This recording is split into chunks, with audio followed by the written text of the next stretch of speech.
Galera, bom dia, boa tarde, boa madrugada. Meu nome é Sidney Martins, professor de língua portuguesa aqui do LAC Concursos, o maior site de videoaulas do Brasil, quiçá das Américas, provavelmente do mundo. Então se liga só, hoje o assunto é muito importante, é coesão textual. E para estudar coesão textual, meu parceiro, você tem de ter toda a atenção do mundo, até porque as bancas cobram demasiadamente este assunto. E não é um assunto importante só para a prova objetiva, é um assunto importante, por exemplo, para a produção textual.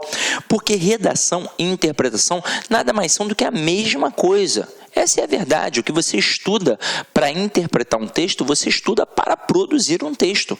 Redação é uma interpretação ao contrário. Agora, quando a gente pensa em coesão, a gente normalmente, depois a gente vai trabalhar isso daqui, mas a gente tem basicamente a coesão referencial e a coesão sequencial. Para que serve isso? A coesão referencial, ela tem o intuito de evitar a repetição de um termo dentro do texto. Essa é a verdade.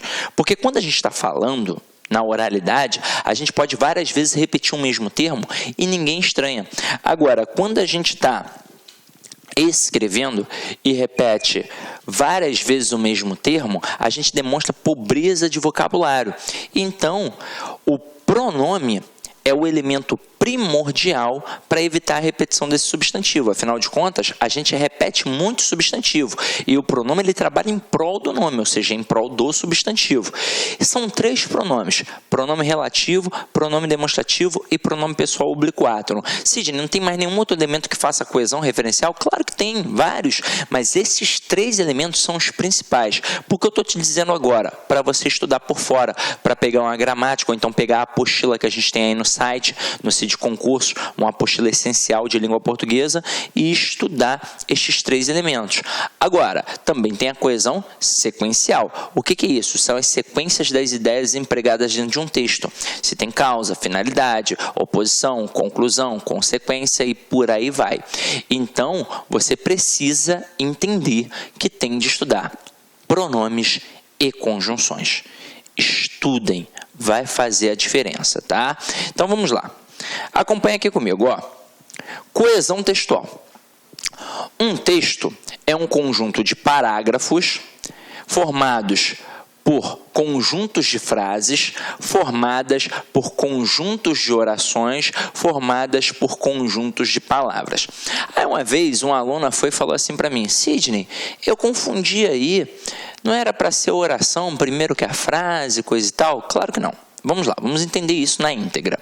Quando a gente faz uma análise textual, a gente, na verdade, tem de entender que está tudo interligado. Eu só faço uma análise textual se antes eu fizer uma análise gramatical.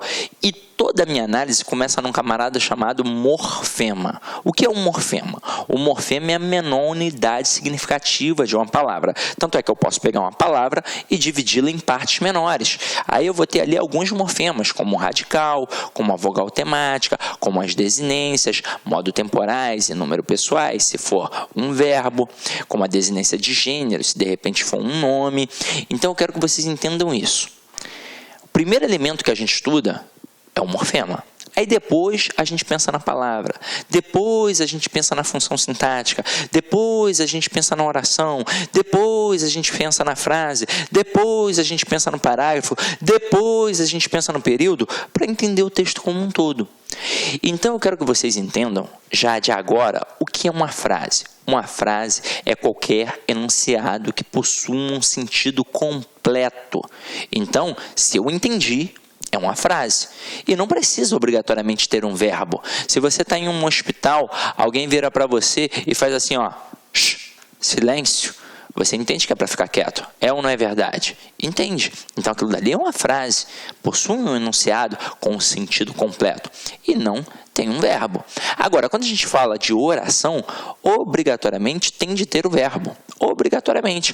Só que nem sempre a oração pode ser considerada uma frase. Pega, por exemplo, a oração subordinada.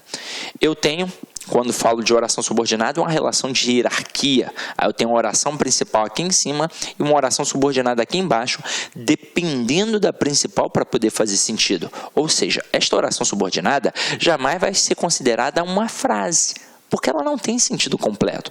Ela depende depende da oração principal para poder o quê? Fazer um sentido completo para o leitor. Então é por isso que a frase está num patamar acima da oração, ok?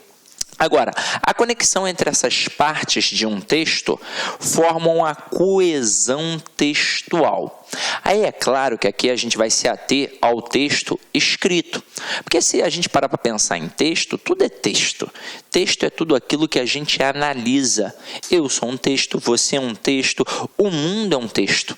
E a gente interpreta o tempo todo. Agora, quando a gente pensa no texto escrito, a gente tem elementos que vão fazer uma conexão. Não precisa ser só uma conexão de referência, pode ser uma conexão de ideias, como eu falei aqui para vocês. A gente vai ligar estes elementos através de elementos coesivos referenciais, com o intuito de evitar a repetição, e também vai ligar esses elementos com uma coesão sequencial para ter uma progressão de ideias, para que aquele texto faça prioritariamente um sentido. E a gente vai começar a entender o que é coesão e coerência, tá?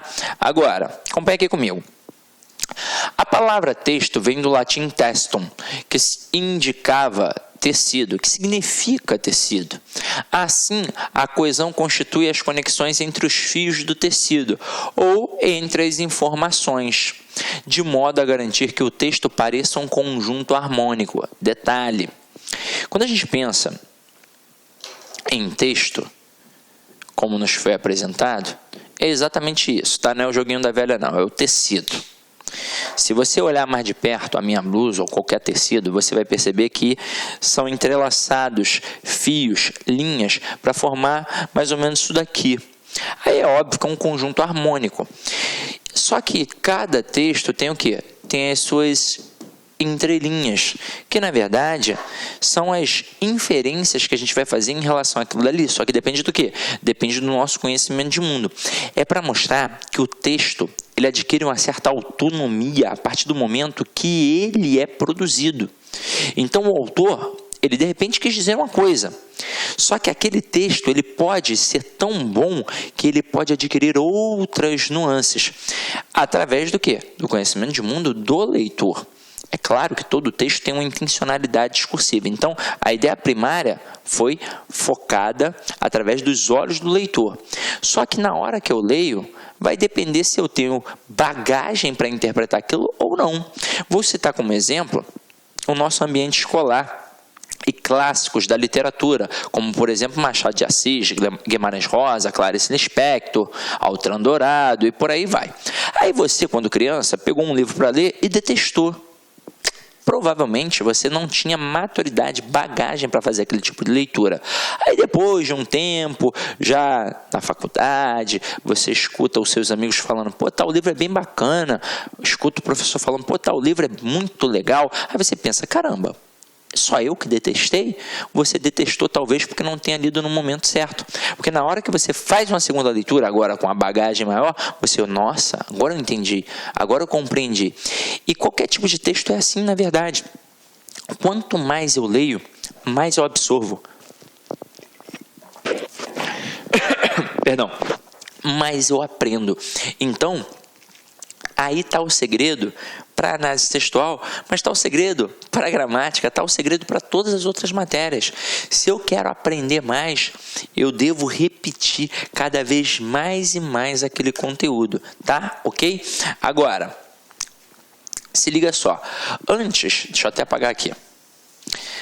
A gente diz que um texto está sem coesão quando suas ideias não estão claramente relacionadas. E eu vou mostrar para vocês que é possível um texto não ser coeso, assim como é possível um texto não ser coerente. Então, vou colocar 2 exemplos aqui para que vocês possam entender isso agora, na íntegra. Então, vamos lá, ó. O primeiro, eu não simpatizo com Clara. Ponto. Ela é bonita, simpática e sempre me ajuda. Aí pensa comigo agora, ó. Vamos olhar estrutura por estrutura. Eu não simpatizo com Clara.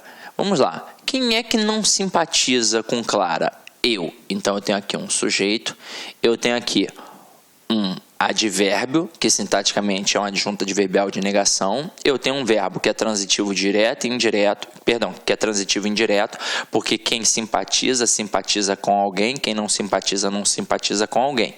Ou seja, ele exige a preposição com. Então vamos lá. E com Clara acaba funcionando como um objeto indireto. Se eu simplesmente parasse aqui, o texto faria todo o sentido do mundo. Eu não simpatizo com Clara. É um texto que dá para entender. Agora, ele começa a apresentar argumentos para poder nos dizer o motivo de não simpatizar com a Clara. Aí tá aqui, ó. Ela é bonita. Ela quem? Clara. Então ele começa a apresentar os argumentos para não simpatizar com a Clara. Só que o primeiro argumento que ele apresenta é um argumento positivo. É um argumento em prol da Clara. Aí tu começa, opa, não simpatiza com a Clara porque ela é bonita? É recalque, é inveja. Aí depois, porque é simpática. E caramba, e aí vem o pior. E sempre me ajuda. E aí você para e pensa, como é que eu não vou gostar de uma pessoa que é bonita, que é simpática e que, para piorar, sempre me ajuda? Caramba, ela só tem aspectos positivos, então é óbvio que eu só posso gostar dela. É óbvio que eu tenho de simpatizar com ela. Então o texto, ele é coeso, beleza. Mas ele é o quê? Incoerente. Então, quando a gente pensa em coesão e coerência, coesão é a estrutura do texto, coerência é o sentido do texto. Pensando numa escala de importância, a coerência acaba sendo mais importante que a coesão, porque tem de se fazer entendido, essa é a verdade. Agora, é óbvio que a coesão trabalha em prol da coerência. Então, quanto mais coeso um texto, a possibilidade desse texto ser coerente é muito maior. Mas é óbvio que a gente pode cometer equívocos. E é por isso que na hora da interpretação eu tenho que tomar todo o cuidado do mundo. Assim como na hora de produzir um texto também. Então coesão e coerência caminham juntas. Mas tem que tomar cuidado. Coesão é a estrutura e a coerência é o sentido. Agora, eu poderia colocar um texto assim, ó. Brisa. Suave. Ponto. Coqueiros, ponto. Vamos lá. Areia, ponto. Mar, ponto. Se vocês repararem, não há elementos de coesão, nem de referência, nem de sequência de ideias. Os elementos estão isolados. São estruturas nominais apenas. Nem dá para analisar sintaticamente. Essa é uma verdade. Agora, se não dá para concatenar através das estruturas, este texto é um texto não coeso. Ele não está coeso. Agora, pensa comigo. Será que essas palavras se aproximam semanticamente? Se aproximam. Elas fazem parte de um mesmo campo semântico. Porque elas fazem com que você e eu pensemos em quê? Numa palavra maior. A gente pensa em praia. Então, se estas palavras todas nos remetem à palavra praia, é porque, de certa forma, esta estrutura linguística que foi apresentada, ela tem uma coerência, mesmo não sendo coesa. Então, não é coeso, beleza, mas é um texto coerente. E então, a gente vai entender por que a coerência está num campo maior. Eu poderia criar um slogan, criar uma propaganda, um outdoor para botar na rua e escrever apenas brisa suave, coqueiros, areia e mar. Você não iria entender que eu estava fazendo uma referência, uma alusão a uma praia, a um ambiente de praia? Claro que iria entender. E eu sequer precisei da coesão ali. Então, a gente vai agora cair para dentro de exemplos para poder perceber como é que a gente trabalha a coesão, tanto a referencial quanto a coesão sequencial, tá? Então acompanha aqui comigo, ó.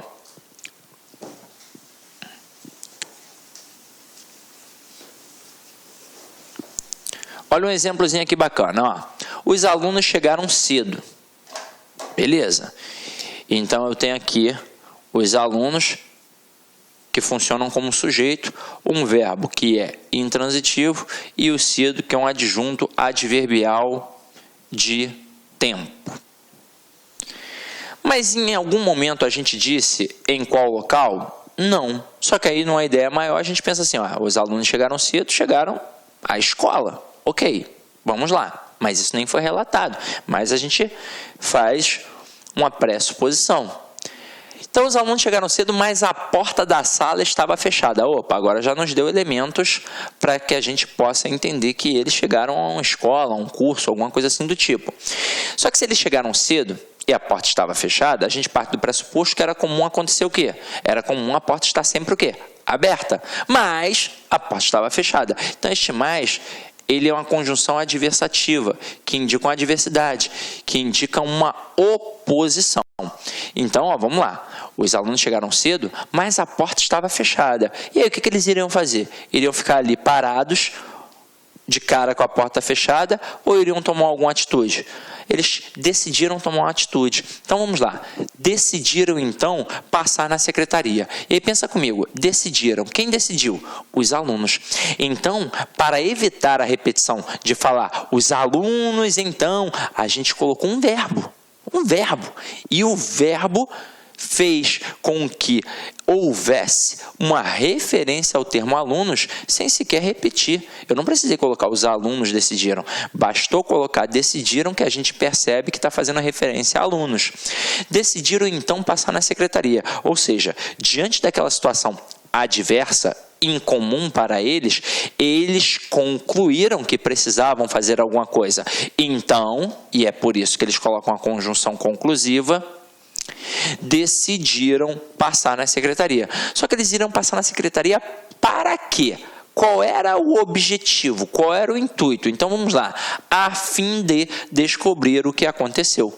E esta estrutura, a fim de, indica uma finalidade. Aí, no meio do caminho, os discentes. Opa, quem são os discentes? Os alunos. Afinal de contas, é extremamente importante você ter um vocabulário extenso.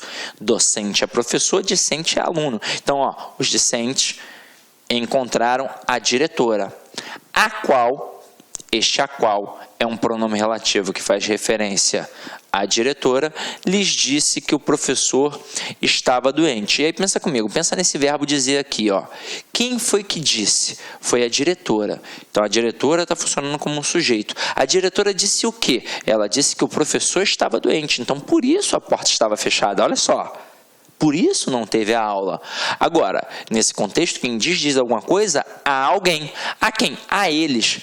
Então, este lhes aqui é um pronome que faz referência ao termo alunos. Detalhe, por que eu empreguei o lhes e não o os?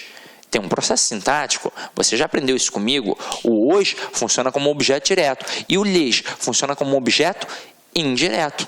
Aqui, no caso, é regido pela preposição a, porque quem diz alguma coisa a alguém ou para alguém. Tanto faz se é a preposição a ou a preposição para ali no caso. Então, observem, o texto está coeso e coerente. Ele está coeso referencialmente, porque a gente evitou a repetição da palavra alunos, a gente evitou a repetição da palavra diretora, e ele está coeso sequencialmente, porque a gente conseguiu empregar aqui ideias de oposição, de conclusão, de finalidade, que permitiram qualquer leitor esclarecido entender o que aconteceu, ok? Então é para isso que serve a coesão. Ela é uma base para a coerência, para o entendimento do texto. Agora, olá, meus amigos, minhas amigas, eu sou o professor Lac e com muito prazer, muita satisfação, estou aqui para apresentar uma grande proposta pedagógica para você. Mas antes disso, eu gostaria de pedir para você desculpas porque estou interrompendo o seu vídeo. Mas esse vídeo, essa videoaula é uma aula demonstrativa para você conhecer o potencial da LAC Concursos. Nós aqui da LAC Concursos somos um site especializado em concursos públicos, principalmente na área de segurança pública do estado de Mato Grosso. E nós preparamos vários cursos online específicos para vocês. Este vídeo é um vídeo destinado para aquele que sonha ser soldado combatente da nossa gloriosa Polícia Militar ou do nosso Corpo de Bombeiros Militar. Então, nosso curso é 2 a 1. Ah, professor, tem matérias comuns? Sim, 80% são disciplinas comuns. E nós temos algumas disciplinas especiais do Corpo de Bombeiros, onde lá na pasta do aluno está separado CBM, ou seja, serve apenas para o Corpo de Bombeiros Militar. Professor, explica pra gente aqui como é que funciona. Cara, nós temos cursos completos aqui, super atualizados. Temos o curso online, tá? 10 de R$40, melhor custo-benefício, tanto para PM quanto para Corpo de Bombeiros. Temos o nosso curso presencial, que é 10 de 120. Inclusive, no curso presencial, o aluno tem direito à transmissão ao vivo, que começa no dia 17 e vai até o dia 18 de fevereiro, ou seja, um dia antes do nosso aulão de véspera, que é o dia 19, dia 20 é a prova. Temos também o aulão de véspera presencial, tá, que custa apenas, olha só, R$100, você divide aí em 10 vezes, e nosso aulão de véspera online. Esse aulão de véspera nosso são de 10 horas. 10 horas com o aulão de véspera de professores aqui de Cuiabá que conhecem a banca da UFMT. Muitos são egressos da banca da UFMT. Então, galera, olha só, vem estudar conosco, que aqui eu tenho certeza que a maioria esmagadora dos alunos aprovados no concurso da Segurança Pública serão alunos da LAC Concursos. Eu garanto isso para vocês. Meus amigos, vem estudar conosco, fique com Deus. Tchau, tchau.